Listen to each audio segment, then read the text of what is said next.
Welcome to EDU World Space. We will assume that the ball and arrow move together after the hit, and then we will use the conservation of momentum of the ball and the arrow system. So firstly, let's write down the mass of the arrow. The mass of the arrow is 1.2 ounces. So we'll convert that to slugs. So that's 1.2 over 16. That's the weight divided by g, which is 32.2 feet per square second. And we get the mass of the arrow to be 2.3292 times 10 to the minus 3 slug.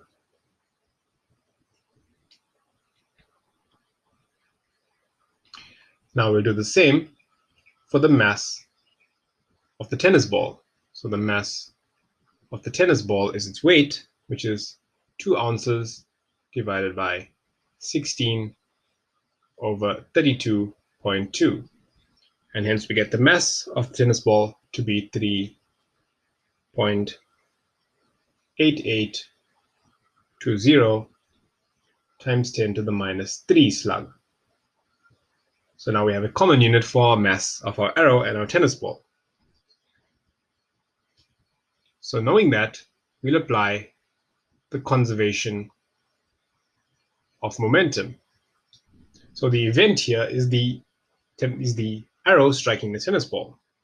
So prior to this, the momentum of the system is the mass of the arrow times its velocity, MAVA, plus the momentum of the tennis ball, MB, VB. So that's the mass of the tennis ball multiplied by its velocity. After the collision, the two stick together and move as one. So the final momentum is MA plus MB multiplied by their common velocity, and we'll call that common velocity V bar. So we wish to calculate the position of this arrow when it reaches the ground.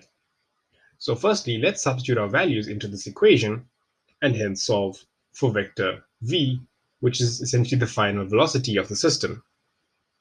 So this is 2.3292 times 10 to the minus 3, we'll suppress the units here, times VA, the vector velocity, 165, J plus 230K, that's the velocity given for the arrow, plus the mass of the tennis ball, which is 3.8820 times 10 to the minus 3 multiplied by the velocity vector for the tennis ball, which is 32I minus 7J. And this is equal to the right-hand side, which is the sum of the masses, 2.3292 times 10 to the minus 3 plus 3.8820 times 10 to the minus 3. So the mass of the combination of the arrow and the tennis ball times V bar.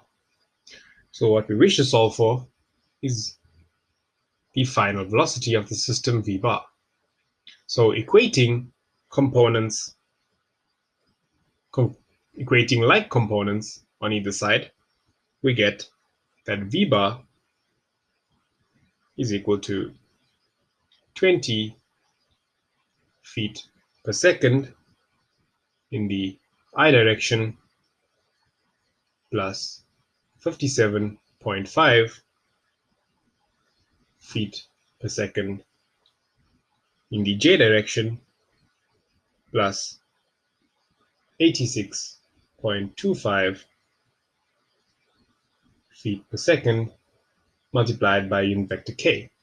So this is essentially the final velocity of the tennis ball arrow system. So the next thing we know is that after the collision, the ball and the arrow move as a projectile. So if we look at vertical motion first, our vertical component is the y component. So the position of y changes as follows. Y is equal to y naught plus vy naught, the initial speed in the y direction, times time t minus the acceleration due to gravity term, a half gt squared. And so we can substitute our values in here. This is 33 plus 57.5 times t, which is the initial velocity in the y direction, minus a half into g, which is 32.2 feet per square second, times t squared. So we know that at the ground, which is the position we wish to find the coordinates of, y is equal to 0. So we end up with a quadratic equation in t. And so if we solve for t, so we get minus, so let's open out that equation a bit more, and we get that minus 16.1 t squared plus 57.5 t plus 33 is equal to 0. So if we apply the quadratic formula and we reject our negative root for the time, we get time t is equal to 4.0745 seconds. So now we know the time it takes before the arrow ball system reaches the ground. If we know the time, we can now investigate the horizontal motion components. So for our horizontal motion,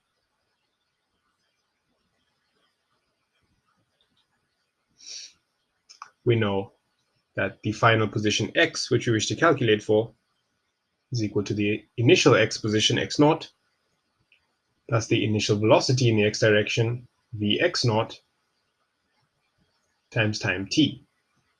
And z goes as the same, z naught plus the initial velocity in the z direction vz naught times time t. Now we can actually calculate this since we have these values.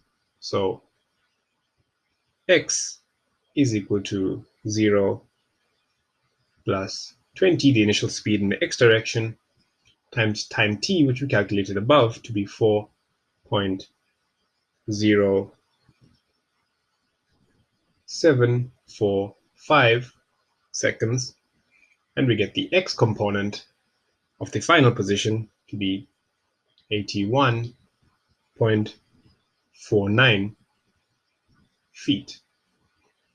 Computing the same for z, we get 0 plus the initial velocity in the z direction, 86.25 feet per second, times time t, 4.0745 seconds.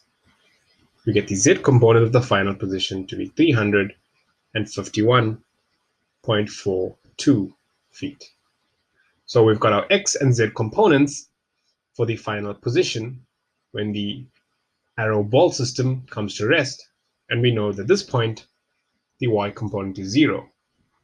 So therefore our final position rp is equal to 81.5 feet times unit vector I plus 351 feet